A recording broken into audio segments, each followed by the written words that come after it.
Hello, my name is Linda Scott from Esquimalt MFRC, and I'm going to be providing an overview of the new Road to Mental Readiness Workshop, Phase 5, Supporting Children with Reunion and Reintegration.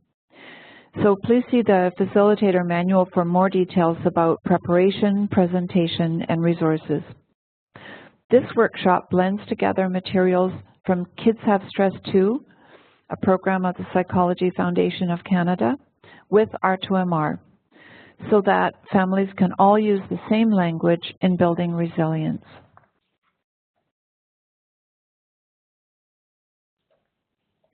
The Supporting Children with Deployment workshop complements the Adult Road to Mental Readiness workshop.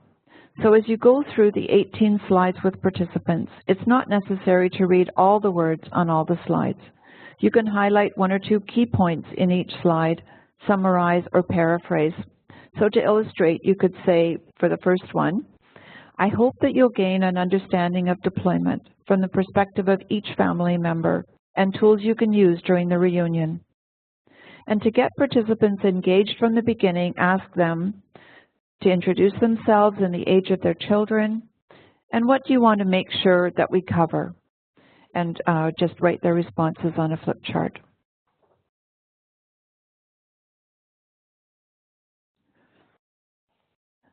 The cycle of deployment. This slide helps participants gain awareness of their own emotions and that of the other parent and children, and how each influences the other and how they can support one another.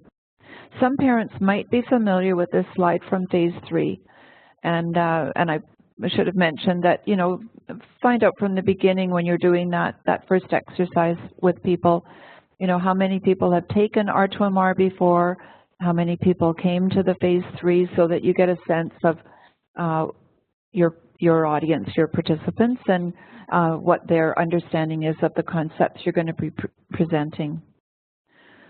So go through the cycle and talk about how far participants have come over the past few months. If you're working with a group that has more of an in and out, short deployments that might be 3 weeks and in and out deployments, talk about the spiral of deployment and the challenges that come from those frequent changes. Right now, families are in the anticipation phase of the reunion process and soon moving into homecoming. The deployment's nearly over, and their child's thoughts might, you know, certainly turn to the parent returning home, but they'll have a roller coaster of emotions, which can be a bit overwhelming for children. It's generally a happy time.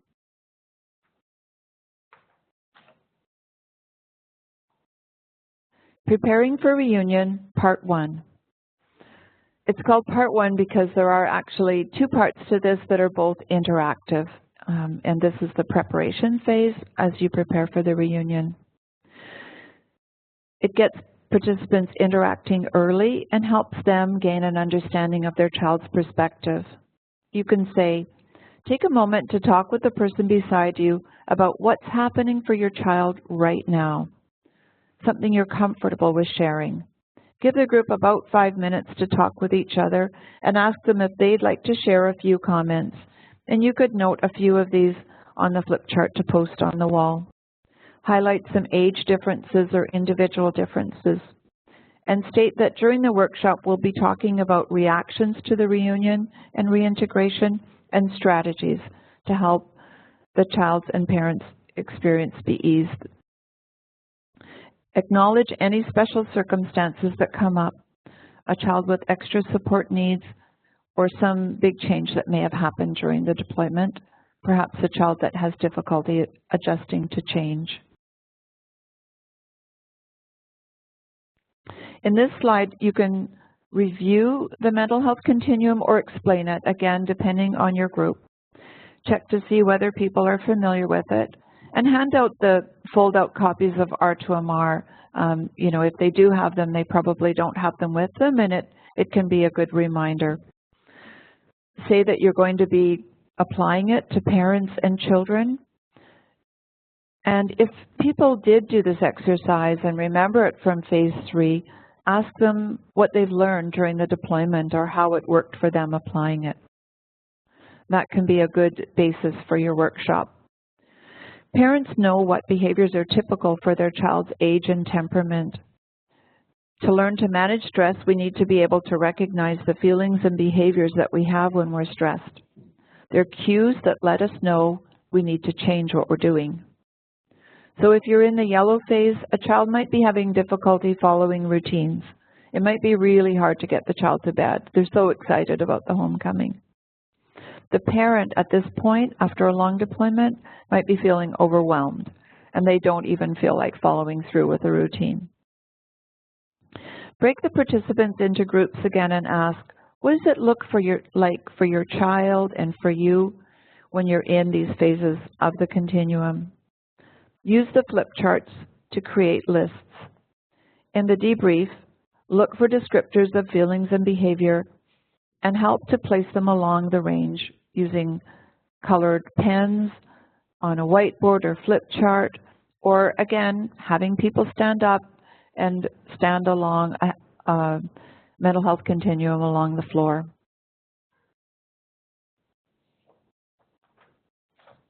The stress stoplight. The stress stoplight is reviewed, again, for people that are familiar with it, but also introduced for anyone who's new to the concept. It's a child-friendly tool that parents can use with their children, and the colors correspond to the mental health continuum. So at this point, you could bring along the pieces of, circles cut out in green and yellow and red, and people can make their own stoplight. Just take a few minutes during the class, or you can give them to them to take home, and they can make them with their child. Parents can use the stress stoplight in a similar way as the continuum to show children and help them recognize how they're feeling in a relation to a color. I'm feeling green today. Things are pretty good. Or I'm feeling yellow. I need to change something to feel better. If the returning parent isn't familiar with the stoplight, he or she could be encouraged to join in and use the same language as they go through the reintegration phase together.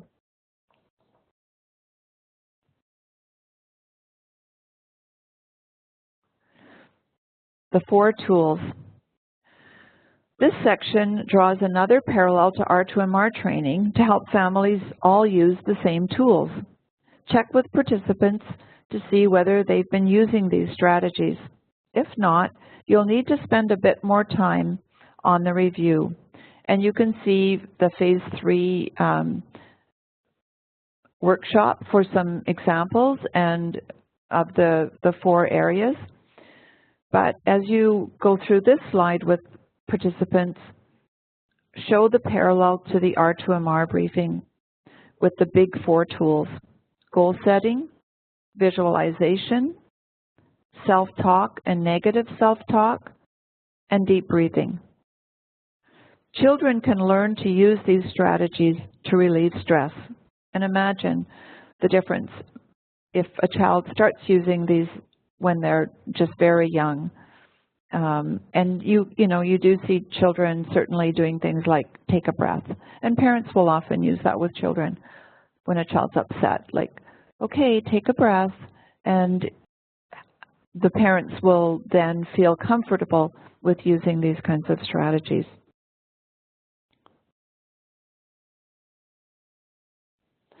Strategies for staying green.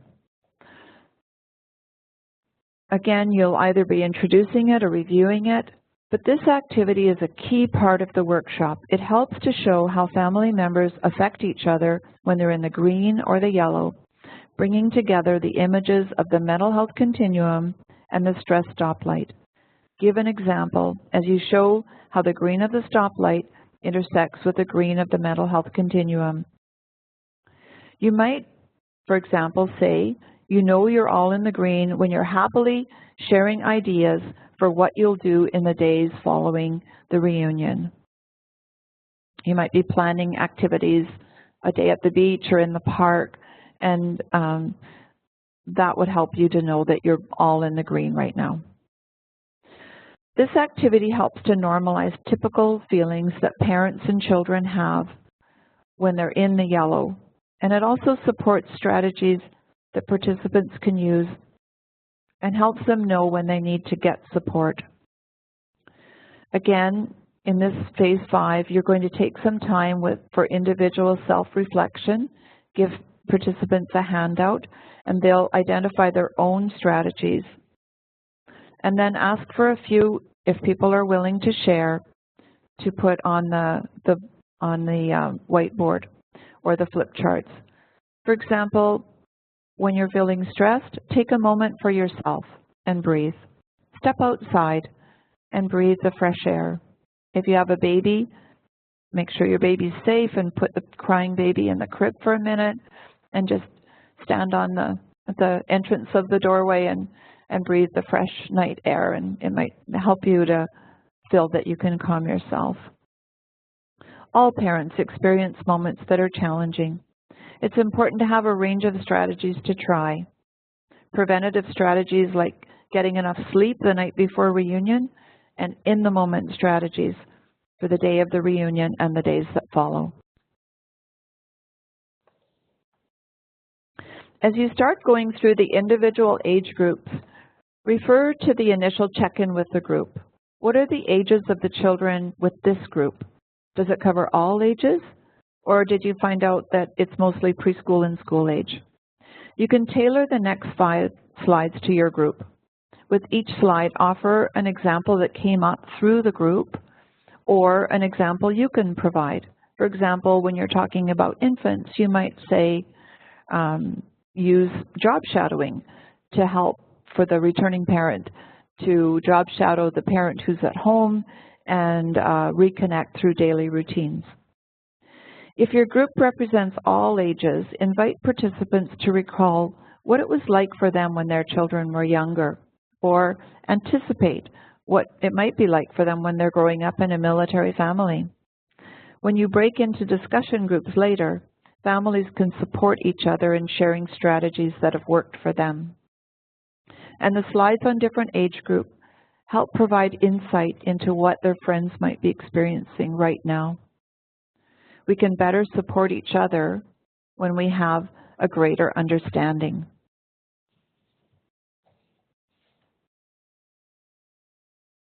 Toddlers. The activity level of toddlers is nonstop action. The returning parent is not used to the noise and activity level of family life, and the parent at home is likely looking forward to sharing parenting again. For example, maybe you've been showing photos and videos of the deployed parent, or you've been talking on Skype. The toddler might still be taken aback when they see the parent in person. The toddler might watch the returning parent intently. And finally, have a big smile of recognition. Give the toddler time to make the connection. Be warm, but do not loom in too close. Preschoolers. Preschoolers may become overwhelmed with strong feelings at the time of the reunion. The returning parent can help them manage by playing an active game outside when they get home, help to use up some of that energy. Encourage a positive behavior. Expect success and let go of the small stuff.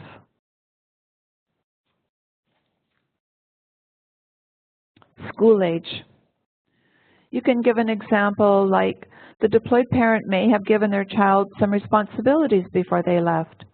Maybe they asked them to take the garbage out, and they might proudly show the returning parent the empty garbage can.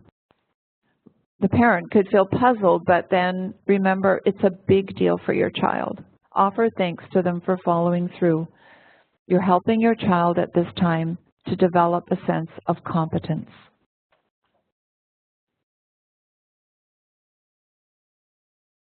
Teens. The deployed parent can help to open the conversation with a teen by sharing their own experiences. Teens are interested in the world around them. Talk about what it was like to see other cultures, or if you were deployed on the other side of the country or in a different, mission in a field. What was that like? What did that feel like? Pick a time that's comfortable for the teen and show that you're ready to listen when they're ready to talk. For example, when you're one-to-one, just the two of you driving in the car.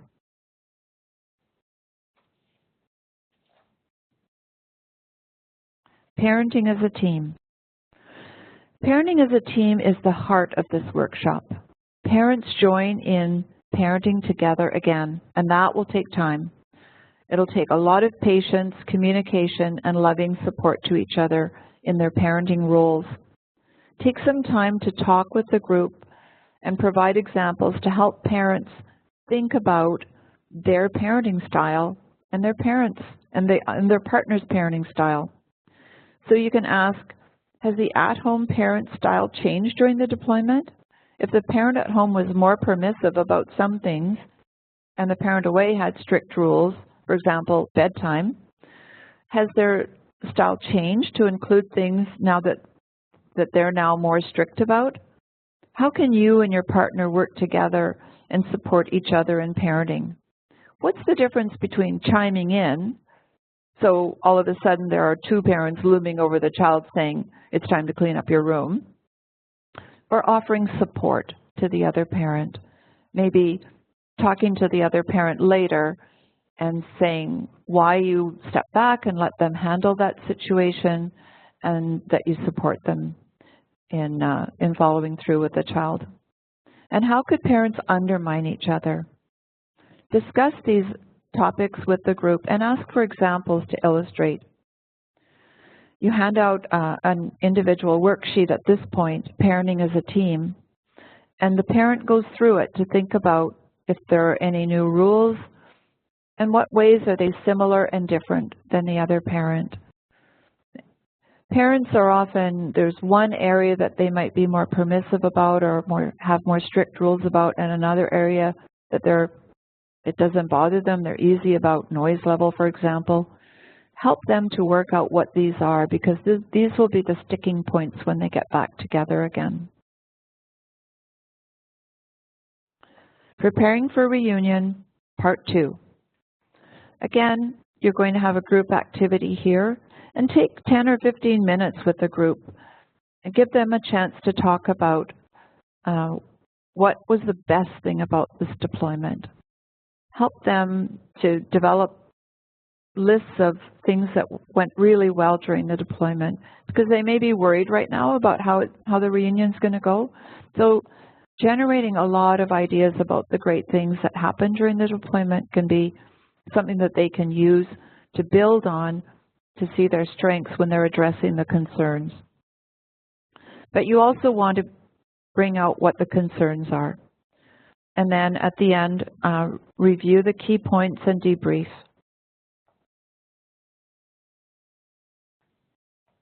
Reintegration.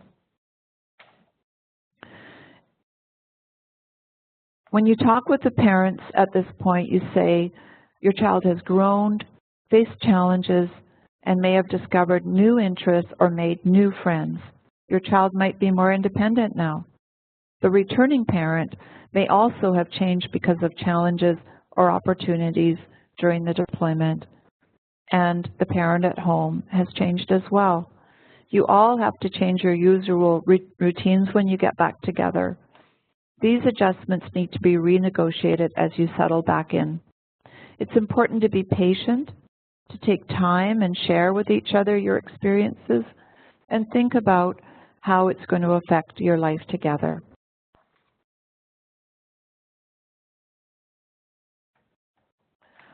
Your child needs. Read through each of these points slowly. This is like a summary slide for the whole workshop. Recap the key points and refer to the group's input. Point to the flip charts all around the room now, or the whiteboard. Reinforce that they've generated the information and they are prepared for the reunion and reintegration.